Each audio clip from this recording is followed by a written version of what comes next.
Hey guys, what's going on? My name is SuperBro. Welcome to the channel. Today I'll be going over the out of contract players this year that we might need to consider.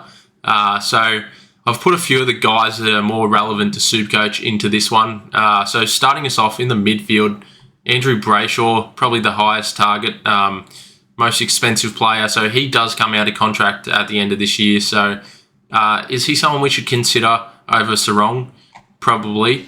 He's a bit cheaper, so it makes sense, I guess. And then you scroll down, he's only got 10% ownership where Sarong has 17, so a bit of a cheeky one. He could, play even better this year because he's looking for a new contract. So that's the aim for these guys, basically, to play unreal this season, and then they can get a really good deal for their futures. So I'm just going to be discussing some of these guys because I haven't actually thought about some of them as options yet.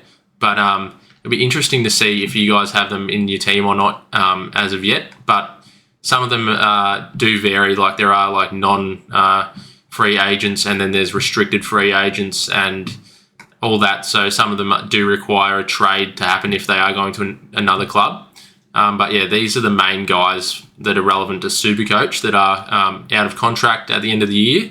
So just going to have a look and see who we should consider. So Brayshaw's definitely someone we should consider. I don't mind it. If you are trying to squeeze the most cash out of your side and you want to swap Sarong to Brayshaw, it probably does make some sense there because the upside's there. He's got an average of 109, so that's pretty decent. 109.8, so pretty much 110, 10% ownership. Someone that could go to another level. He's still young, so pretty nice starting fixture. Probably going to avoid the tag as well coming up. They got West Coast and the Cats, so probably won't get tagged against them. For some reason doesn't play as good. Well, last game wasn't that good. I don't know. I'd have to research that a bit more. See if he did get tagged there. Not a bad starting fixture really. Got West Coast and Richmond coming up, so that should be pretty nice. Some big scores you would imagine. And they play West Coast twice for the year, so that's pretty nice as well.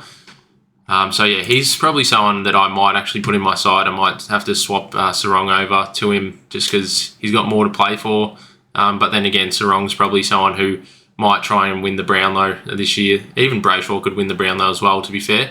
LDU, 588k, pretty nice pricing for him. I do think he's going to be a top 8 midfielder as well. Brayshaw definitely could be as well, but I feel like LDU, all the clubs are going to come after him, so definitely someone that should be on your radar. I just can't fit him in my team at the moment with all the mid-tier players and stuff like that. I feel like probably are better value, but he's someone that has proven that he can go 150 a fair bit throughout the season.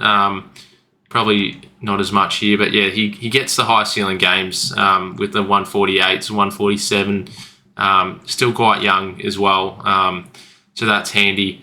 Not sure about the matchups coming forward. Not too bad. Can't see a clear tag. Maybe like if Drew is back in round 7. I'm not sure how bad his injury is, but I don't think he's going to be playing for the first couple of weeks. So yeah, LDU's another guy I definitely would have on my radar.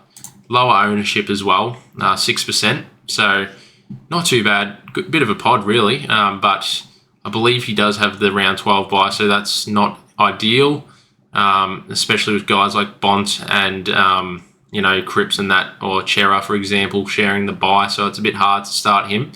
And then Warner, he's someone I actually was looking at. I think he's he's got the potential rumour that he's going to go to Fremantle, which is a bit funny, but probably going to happen. 2% ownership. He's proven that he's got a high ceiling. It's just a bit of a case of Mills coming back into the side, and is it going to affect his scoring? So probably not going to start him from my point of view, but he's got that massive game there against Carlton, 172, and he's got a 164 in there as well, so that's pretty nice. He can go past 150, so definitely someone to keep on the radar. He's just a bit of a roller coaster own though. He does drop 60s for some reason there, and a couple poor scores here. I'm not sure about the starting lineup though. It seems Brisbane, not sure if they'll tag, probably, but it's not a good high score. Like, he's only scored 103 against them, but, you would imagine that, he will go better. But looking here, it looks like he has a better opening fixture compared to the back end. He's got the 172 there, 164. So, maybe if you want to go for him, you've got the interesting buy though. I think with Sydney players, they've got an early buy as well. Where is it? Round 3 buy. So it's a bit hard to justify picking him at the start. Then Matt Rowe's another guy. He's probably in for a big year. Already met with like Essendon, Collingwood and the Cats. So that'd be interesting to see what happens there. He's someone that's actually pretty well priced for his capabilities. At the start of last year, he went nuts. He's versing West Coast round 1, so he could be in for a monster score. And now I feel like the pressure's probably like not really on him as much. But I guess it is in the sense that people are aware that he's probably not going to sign with Gold Coast. But you wouldn't imagine that. He probably will sign for Gold Coast, honestly, in my opinion, but who knows? He's got the round 2 bye, so it's also hard to justify picking him. He does have that nice 171 against West Coast, so he's a proven high scorer. I picked him up last year and he went to shit, which was annoying, but he can go 120 plus in terms of his ceiling, so that's pretty nice. Don't mind it as a pick. It's just in my situation where I feel like I'm going to pick like Wits. That's probably the case for me if I'm going to go for a Gold Coast player that has a round 2 bye with the cover of like a Boyd or a Reedy, so that they'll be able to score pretty well. I mean, just because they have good matchups. Where if you got someone like Rao, it's probably unlikely that one of the rookies is going to score as good as one of the rucks if they're going to be solo rucking. But I feel like it's the year to take risks like these with the flex position available. But then again, Rao, it's pretty hard to justify in my point of view. Not sure if he's going to be a top 8 midfielder. He could be, but just a wait and see, really, with all the other Gold Coast mids popping off. And then Richards is someone that's actually been training the house down apparently, so not bad. 3% ownership, bit of a pod. You would expect him to break out a bit more this year with the injury concerns around Treloar. Got a pretty nice fixture. He'll probably fly under the radar as well. Hasn't had the proven high ceiling games yet, just against Geelong and Richmond, which are later in the season, so bit unproven for ceiling wise for the first 10 rounds. You would expect that to change though with the Treloar news, and Bond's probably going to be the one who's copping the attention, but Bond is the king, so he should be able to withhold the tag and go nuts. Tim Kelly, another guy, interesting. He's probably going to get more points towards him with like Yo going down, and I think there was like injury concerns about Reid, but don't quote me on that. But Kelly, not too sure about him. He'll get a lot of it. Probably not worth starting, but then again, I probably need to research him a bit more, just because, he's going to be the main guy. You would imagine if Reid's not going to be playing much of the opening couple of weeks, but I've just got to double check that. He doesn't really seem like he's ever scored past 160 before, but yeah, 162 against North Melbourne later on in the year. So let me know about Tim Kelly in the comments if you can. I haven't really done too much research on him yet, but someone to monitor, I'd imagine, throughout the preseason games. And then Doherty, with Tim Kelly, go back to him real quick. I don't think I'll probably start him. It's very unlikely that I would, but someone just to keep in mind, maybe a bit of a draft player if you're playing draft, but not too sure about him. You'd probably rather have value options than him. And then Doherty is a sort of a value option if he does end up getting DPP status and going back into defence. That'd be unreal. So he's someone that I would consider starting. Would just have to wait and see with the Pracky games. If you've seen my other video, I've gone a bit more into depth about Doherty, but yeah, if he is playing in the practice games in defence, then watch out. Could be starting him. But yeah, he could even be a top 8 keeper for defence. But not too sure in the midfield. Probably unlikely to pick him if he's going to be playing mid. But they do have a really nice fixture, but you're probably better off saving like 40k and going to, or 30k or whatever it is, down to Chera. Callaghan is another interesting guy there. I think he is someone that's definitely worth considering. But, it's pretty hard to justify just with the early buy as well. So you're still probably better off getting like a Chera over him, but I don't mind the pick. He looks like he's getting more midfield minutes, so not bad. Could be undervalued. Could score well and make us money. But then again, he's got the early buy, so not worth it in my opinion.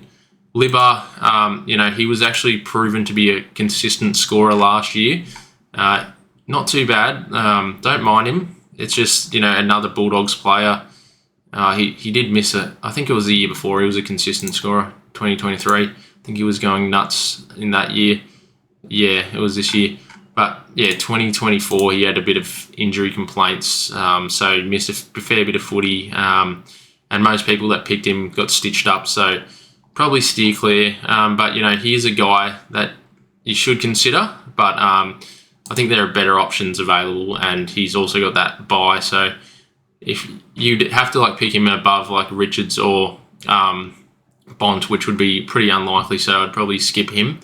And then Shields, another guy that I actually have in my team at the moment, just because he is playing that half-back role for Essendon and pushes up, I think, into the midfield. So was taking the kick-ins in the practice game. I think he's pretty fairly priced. He's looking the fittest he's been in a few years. Someone that is worth the value, I reckon, in my team. There's just heaps of good value options this year. And the fact that he's coming out of contract, he'll probably want to play on for another couple of years, you would imagine.